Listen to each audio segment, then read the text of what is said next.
Hey everyone, and welcome to Thoughts. Today I want to talk about on-court coaching. It's come up as a topic because the U.S. Open, a tournament very near and dear to my heart, is attempting to implement a new rule that would permit on-court coaching from the players' boxes. Before I get started, no Monday match analysis today. As I've said, I just want to remind everyone the traditional, consistent Monday match analysis every Monday, the long form show, will resume on a consistent basis after Wimbledon. But for now, my schedule really doesn't permit it. So back to normal after Wimbledon. I'm going to try to give you as much content intermittently until then as I can. So on court coaching. I'm against this, and that's why I want to address this right away before it becomes an even bigger story than it already is. I don't like this, and I hope it's not implemented at the U.S. Open. But before I get into why I don't like it, why I'm against it, I think it's only fair to present the argument in favor of it. And that argument comes from a situation there has been in tennis for as long as I can remember, and I think maybe as long as there's been coaching in tennis, and that is, it is impossible for the chair umpires to enforce the rule that states that there is no on-court coaching allowed in tennis. It is nearly impossible for the chair umpire to enforce that. And if you listen to coaches and what they say, they will all tell you, Brad Gilbert has confirmed this, Paul Annacone, Ivan Lendl, Sasha Behin, Patrick Murtaglou, all of those coaches, and I'm sure others, have said everyone gets coaching, every coach does it. The key is that they do it subtly in a way that will not get them caught. So, essentially, tennis has an unenforceable rule. So, one of the natural reactions to having an unenforceable rule is to take that rule away. That way there's no gray area. That way you don't have an incident where sometimes it's enforced and sometimes it's not enforced. So that's the argument for on-court coaching in tennis. But to me, the risk or what it takes away is not worth the reward, because to me it takes away one of the essential elements to the sport of tennis. It takes away, in a way, the essence of tennis and one of tennis's most important qualities, which is the need to problem solve on your own without any help. And I want to tell a story about when I was a junior, probably about 10 years old, playing in a tournament, and I won a fair bit of matches in my life. Most of them I don't remember. This one I do, because it was very special to me, and I remember it because I had to solve a problem. And I did it in a way that was creative and very rewarding, and I'll never forget it.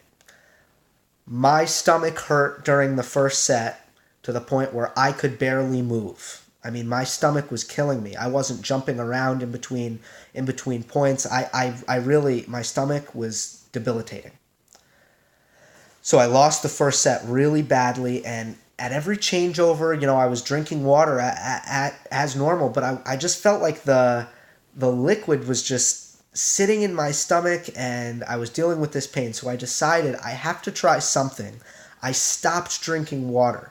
And slowly, my stomach got better and better.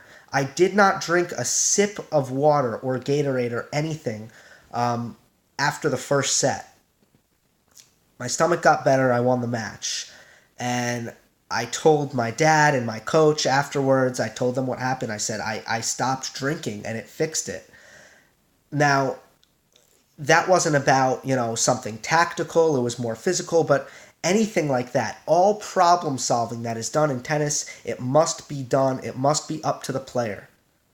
And that teaches resilience and resolve and critical thinking skills and independence and accountability. So many great virtues so many great virtues come out of the fact that in tennis you must solve your own problems. And that's why, in my opinion, on-court coaching can never be allowed in tennis. Now let's talk about one other angle. And there's two more points I want to make. The other angle is, well, we need to make it more entertaining. We need to, and it would be very fascinating.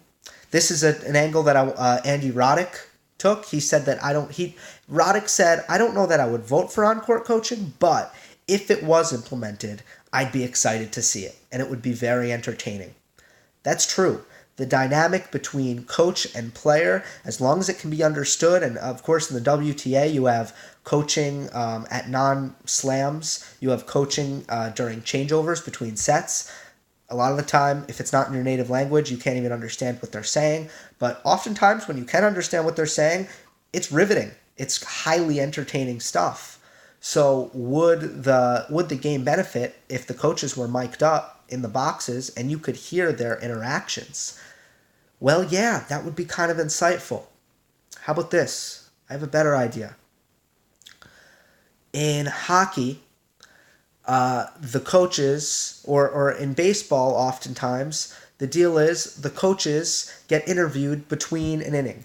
In football, one of the coaches gets interviewed at halftime. In basketball, one of the coaches gets interviewed at halftime by the television broadcasters. This is true in so many sports. They're obligated by the television partners to do an interview during the match. Should coaches be a part of the viewing experience? Absolutely. That doesn't mean you need to change the game. It just means that in the television deals, in the rights deals, part of these rights deals need to include that coaches are mandated to talk to not the media, but the broadcast partners. They're obligated to talk to the broadcast partners once a match, or maybe, between sets, you can alternate coaches, something like that. There are solutions here. For pure entertainment value, I respect that motive. I like that motive, but there are other options there. And lastly, I cannot end this video without addressing the fact that this is clearly a reaction to what happened with Serena Williams in the final last year against Naomi Osaka and chair umpire Carlos Ramos. And without digging that up again, I will tell you that I am not just a fan of tennis, I'm a fan of sports. And in every sport, and so many organizations are guilty of it, when a rule is made because of one isolated incident, it is almost always a terrible, terrible rule that is stupid and ridiculous. That is how this works. There are overreactions all the time to specific incidents in football and American football. Aaron Rodgers, one of the best quarterbacks in the league, hurt his shoulder because he got tackled and the player landed on him. And because Aaron Rodgers means a lot to that league financially, they made a rule that said players cannot tackle the quarterback and land with their body weight on top of the quarterback. How do you tackle someone without landing on them? You can't. It was the dumbest rule ever. And what happened? It was an overreaction to an isolated incident. And that's what's happening here.